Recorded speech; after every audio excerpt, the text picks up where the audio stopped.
ورحمة الله وبركاته. الحمد لله رب العالمين، والصلاة والسلام على خير خلقه محمد وعلى آله وأصحابه أجمعين، أما بعد. قال الله تبارك وتعالى في القرآن المجيد: إنا نحن نزلنا الذكر وإنا له لحافظون.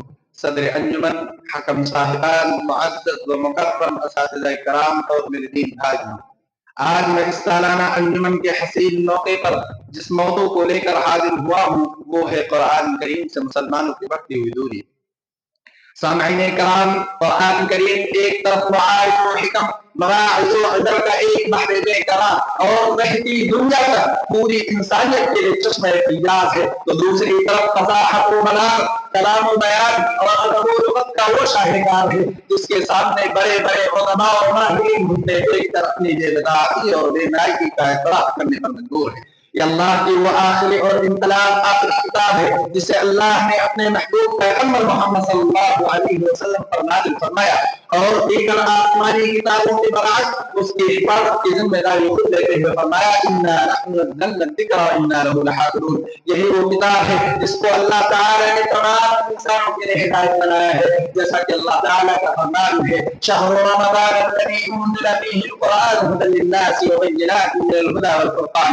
اللہ تعالیٰ نے یہاں قرآن کو ہدى للناس سے معلوم کیا ہے، معلوم ہوا کہ قرآن تمام لوگوں کے لیے ہدایت ہے، چاہے وہ کسی بھی مذہب کا ماننے والا ہی کیوں نہ ہو۔ چنانچہ یہ وہ کتاب ہے جس کا تعلق اس کتاب سے ہو گیا وہ تمام لوگوں میں ممتاز ہو گیا۔ چنانچہ وہ فرشتہ جو اس کتاب کو لے کر آیا وہ تمام فرشتوں میں افضل، قرآن نے اسے روح امین کا خطاب دے دیا۔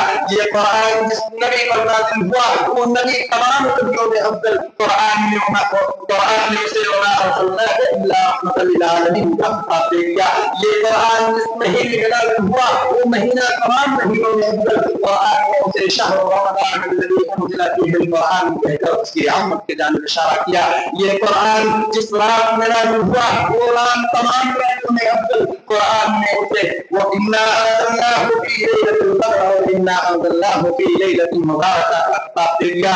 یہ قرآن جس امت پر نازل ہوا وہ تمام امتوں میں افضل، قرآن نے اسے كُنتُمْ خَيْرَ أُمَّةٍ أُخْرِجَتْ لِلنَّاسِ کہہ کر خیر امت کا خطاب دے دیا۔ لیکن افسوس کہ اتنی ساری فضیلتیں نگاہوں کے سامنے ہوتے ہوئے آج مسلمانوں نے قرآن کو کافر کی زینت بنا دیا اور قرآن کو بے فائدہ سمجھ دیا۔ یہی وجہ ہے کہ جن گھروں میں قرآنی آیات کے غلبے ہو جا کرتے تھے آج انہیں گھروں سے فلمی گانے اور مختلف قسم کی آوازیں آتی ہیں۔ قرآن کریم نے یہی وجہ ہے کہ جن گھروں میں قرآنی آیات کے نغمے گونجا کرتے تھے ان گھروں سے آج قرآنی آیات کے نغمے اور فلمی گانے اور مختلف قسم کی آواز آتی ہے۔